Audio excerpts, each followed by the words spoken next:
fléau des pays riches. L'obésité est un problème de santé publique. Elle touche 15% de la population française.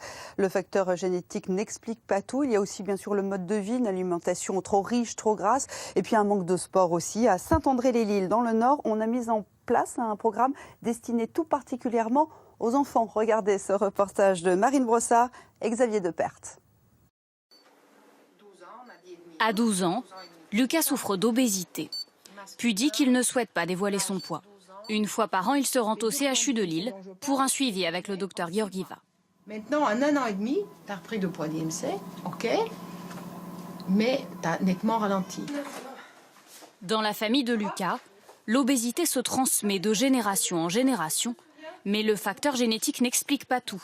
Les habitudes alimentaires pèsent lourd aussi. Quand je suis énervée, déjà, je mange énormément. À la fin de la journée, quand je rentre de l'école, parfois je mange des trucs que je ne devrais pas, ça je le sais.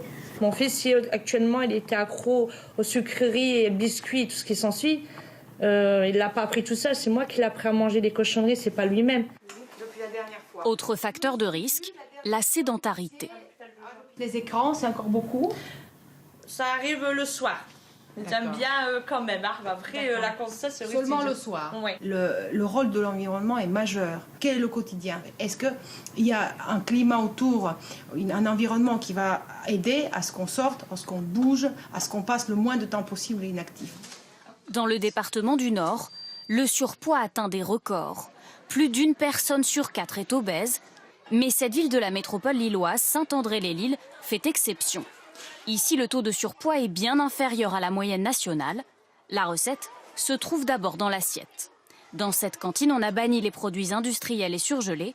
Chaque matin, le chef se fait livrer des légumes frais. C'est retrouver des produits qu'on fait à la maison. Et éventuellement même, c'est donner aux enfants l'envie de dire à maman, tiens maman, j'aimerais que tu fasses un petit peu comme on fait à la cantine. Tout au long de leur scolarité, les enfants sont pris en charge par Dorothée Germain. Son but, les faire bouger. Alors pourquoi c'est intéressant aussi d'avoir des muscles plus toniques et plus solides, puisque c'est accroché aux os. Regardez bien, plus on tire. Grâce à ce programme, l'obésité et le surpoids des enfants a chuté de 40%. Est-ce que vous avez besoin d'alimentation? On a mesuré et pesé tous les enfants de la commune. Ce qui est impressionnant de voir, c'est cette baisse en 7 ans. Ça veut dire que tout est possible, mais tout n'est pas acquis. C'est-à-dire que si on s'arrête là, demain, je sais que le surpoids et l'obésité reprendra dans la commune. C'est un programme de longue haleine et qui dure sur des générations, puisqu'en fait, le but, c'est former les parents de demain. Des parents très impliqués. Ils s'organisent pour que les enfants rentrent chez eux à pied. Dans cette famille de 3 enfants, les habitudes alimentaires ont changé. J'aimais bien les légumes cuits, mais crus, c'était pas évident à faire goûter. On peut prendre l'artichaut.